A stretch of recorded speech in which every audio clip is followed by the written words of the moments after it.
النهارده هنعمل أكلة سهلة أوي، وفي 10 دقايق كده هنكون محضّرينها، وكمان هنكون خارجين من المطبخ، وهي مندي الدجاج أو مندي الفراخ، رز وفراخ كده بس يعني مش أي رز وفراخ يا ولاد. قبل ما نبدأ يا ريت لو عجبكم الفيديو ما تنسوش تعملوا لايك، ولو لسه ما اشتركتوش اشتركوا، أو أول مرة تشوفوني أنا اسمي مي. معايا فرخة بقى كده بس جناحها راح في الحرب كده زي ايد ابو العربي. المهم ببدأ ان انا اقصها كده او ان انا اقطعها بالنص. حابين ان انتوا تسيبوها يعني تقطعوها من جهة واحدة وتفردوها كده تكون فرخة كاملة بس يعني مفرودة براحتكم، لكن دي بتبقى اسهل ان انا اعرف اتحكم فيها كويس. حابين بقى تشيلوا الرقبة شيلوها براحتكم، بس هنوديها فين يعني. المهم كده ببدأ ان انا اضغط على الفرخة كده بحيث ان العظمة تتكسر وتتفرد معايا كويس الفرخة كده، واتبلها بقى. وللتتبيلة بقى نحتاج من كل حاجة معلقة صغيرة فلفل أسمر، بهارات فراخ وكركم وبابريكا مدخنة. لو ما بتحبوش الحاجة يعني التوابل باينة قوي يعني بلاش معلقة، خلوها نص معلقة من كل حاجة. والملح بقى على حسب رغبتكم. وابدأ ان انا احط كمان معلقتين من الزيت الزيتون او الزيت النباتي المتوفر. واحاول بقى بقدر الامكان ان انا اغلف الفرخة بتاعتي من كل حتة كده بالتتبيلة عشان كلها تشرب من التتبيلة، وفي نفس الوقت أخرّم كده الفراخ بما إننا مش هنسيبها فترة تتبّل، فنحاول إن إحنا يعني نوصّل التتبيلة في كل حتة.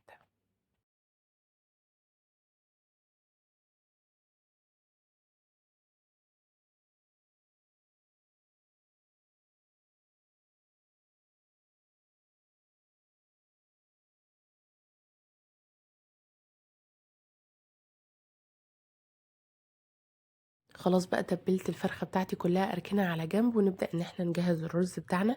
نحتاج بقى صينية أو حلة أي حاجة بتخش الفرن، وأحط فيها معلقتين كده من الزيت، وأبدأ إن أنا أنزل ببصلاية كبيرة متقطعة مكعبات صغيرة. لو مش بصلاية كبيرة حطوا بصلتين متوسطين صغننين، يعني مش متوسطين صغننين. تمام. ببدأ إن أنا أتبلهم يعني خليهم يتبلوا كده، وانزل عليهم كمان بأربع فصوص من التوم مقطعاهم قطع صغيرة بقى مهروسين أي حاجة تفضلوها.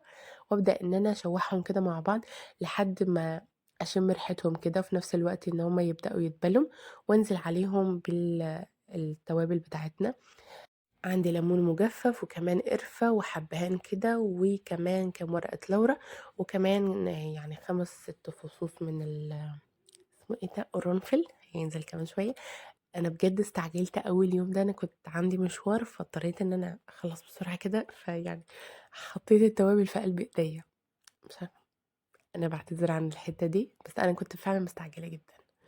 المهم كده بعد ما خلصت يعني اتحمصوا كده مع البصل والثوم، بدات انزل بالبهارات بتاعتي. هي الملح والفلفل والكركم عشان يديله لون كده حلو كده. الملح بقى على حسب الرغبه بتاعتكم، بتحبوا الملح يعني الرز الملح قد ايه، او حدق الرز قد ايه. ايوه هي كده. أقلّبهم تقليبة كده يعني ياخدوا تحميصة حلوة كده. بعدين أبدأ أنزل عليهم ب3 كوبايات من الرز، أنا استعملت 3 كوبايات، غسلتهم غسلة نضيفة كده، وبعدين بدأت إن أنا أصفيهم ونزلت عليهم على طول. وأبدأ إن أنا أشوّح الرز كده مع البهارات بتاعتي بقى والبصل وكده، يعني الريحة هنا جامدة بقى. في المرحلة دي بقى باسخّن الفرن، وفي نفس الوقت جنبي كده باغلي مَيّة عشان أبدأ إن أنا أنزّل عليهم مَيّة سخنة مغلية على طول. بعد ما سِبتهم يتشوّحوا مع بعض وتحمّص الرز كده، أنزل عليه بقى بمَيّة مغلية هتكون متغطية كده، مش يعني مش هنحط مَيّة كتير، يا دوبك بس مغطيين الرز عشان كده هتقعد يعني فترة طويلة في الفرن فتستوي براحتها. ماشي. أبدأ إن أنا أغلّف بقى الصينية بتاعتي بالورق الألمونيوم، طبعًا أنا كنت باشوف الحُدْق عامل إزاي. أغلِّف بقى الصينية بتاعتي بالورق الألمونيوم يعني حلو كده، زي ما أنتم شايفين كده.